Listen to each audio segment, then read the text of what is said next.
Assalamualaikum warahmatullahi wabarakatuh. Perkenalkan, nama saya Muhammad Andri dari kelas 3 Perbankan Syariah IAIN Purwokerto, NIM 19/172020002. Di sini saya akan mempresentasikan materi tentang ekonomi manajerial. Definisi ekonomi manajerial. Apa sih ekonomi manajerial itu?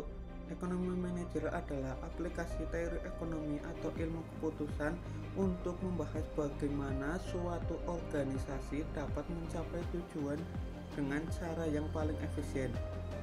Nah, jika kita mengaitkannya dengan teori ekonomi, suatu organisasi dapat memecahkan masalah keputusan manajemennya dengan menerapkan teori ekonomi. Nah, sedangkan di sini teori ekonomi itu terbagi menjadi dua, yaitu ekonomi mikro dan ekonomi makro. Ekonomi mikro meliputi konsumen, pemilik sumber daya, permintaan, dan penawar. Sedangkan ekonomi makro meliputi pendapatan, investasi, pekerjaan, dan lain-lain. Terkait dengan model, dengan cara menerima teori atau model apabila dapat memprediksi dengan cara tepat keterkaitan dengan ilmu keputusan, yaitu dengan cara menggunakan perangkat matematika, ekonomi, dan ekonometri untuk membuat model keputusan. Ketika dengan berbagai area fungsional ilmu administrasi bisnis. Area fungsi ini meliputi akuntansi, keuangan, pemasaran, manajemen SDM, dan produksi. Proses pengambilan keputusan manajerial. 1. Menetapkan tujuan perusahaan. 2. Mengidentifikasi permasalahan yang dapat dihadapi oleh perusahaan. 3. Mengidentifikasi berbagai solusi. 4. Memilih solusi yang terbaik dari solusi yang tersedia.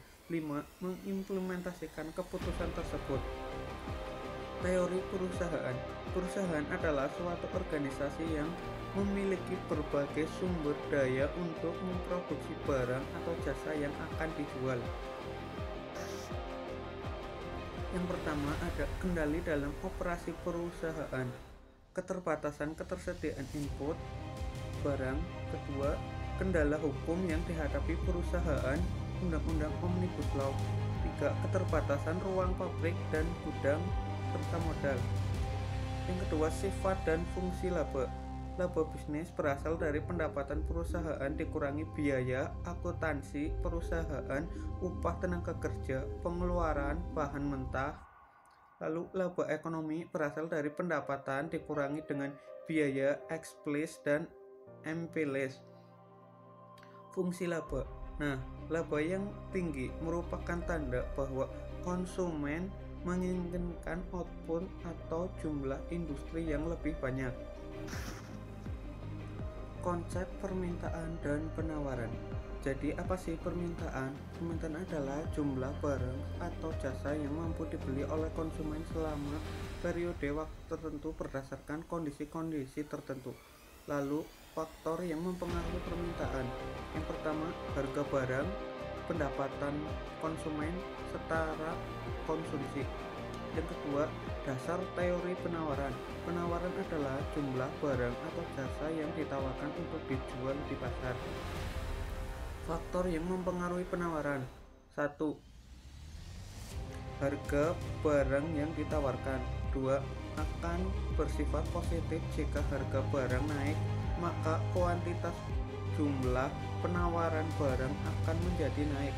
Harga bahan baku, tingkat teknologi. Sekian penjelasan materi ekonomi manajerial dari saya. Kurang lebihnya saya mohon maaf. Wassalamualaikum warahmatullahi wabarakatuh.